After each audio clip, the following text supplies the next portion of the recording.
There are some foundational concepts in the work that I do. The first is something called mental chatter. And mental chatter is an internal monologue that we have going on in our heads all the time. It begins with you when you get up in the morning, is with you right through the day, is with you right now when, out of courtesy, you should be listening to my chatter instead of your chatter. So you lead your life in spite of your mental chatter. You suppress it, you ignore it, you work around it. Sometimes it's so loud that it prevents you from going to sleep. Ignoring mental chatter is a big mistake. And the reason it's a big mistake is we create our reality with our mental chatter. We think we live in the real world. We don't. We live in a real world. And we create it with our mental chatter. And our mental models, which is the next concept I want to share with you. A mental model is a notion we have that this is the way the world works. And we have dozens of mental models. We've got a model for everything.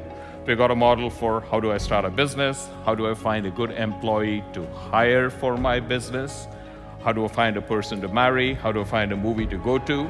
We've got dozens of models, maybe hundreds of models. These models may or may not conflict with each other, and we may or may not be aware of the conflict. The problem is not that we have mental models.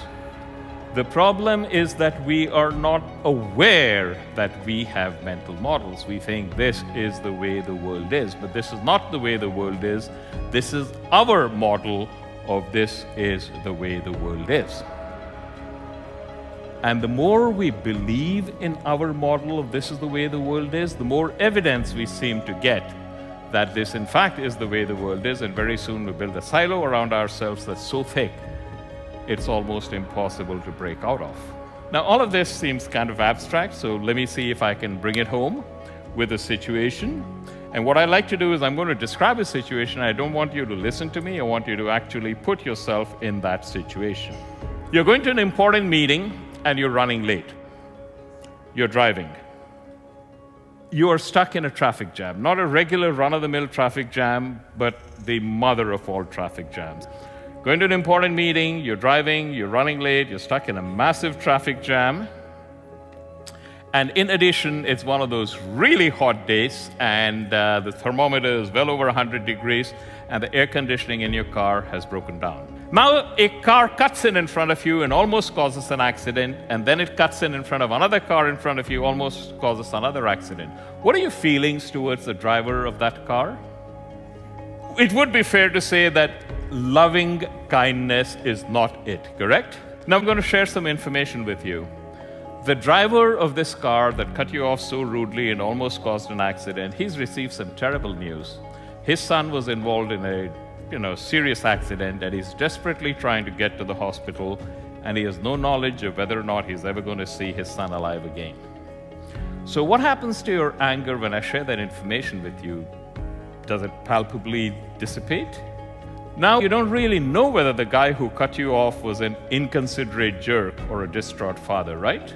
You had the choice of determining which is the emotional domain you are going to occupy. One, you had a choice, and two, you exercised that choice. And the reason this is important is that you face such a juncture in your life dozens of times every day. And in the vast majority of those instances, you choose to occupy a domain that leaves you depressed, angry, frustrated, rejected, and you never recognize that this is something that you chose. And the reason that you do that is because of the mental chatter that you entertain and the mental models that you hold.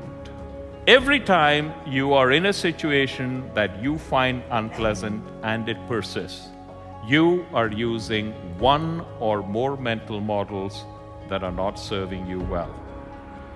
And the moment you make a change in that mental model, poof, that situation will dissolve and disappear just like that.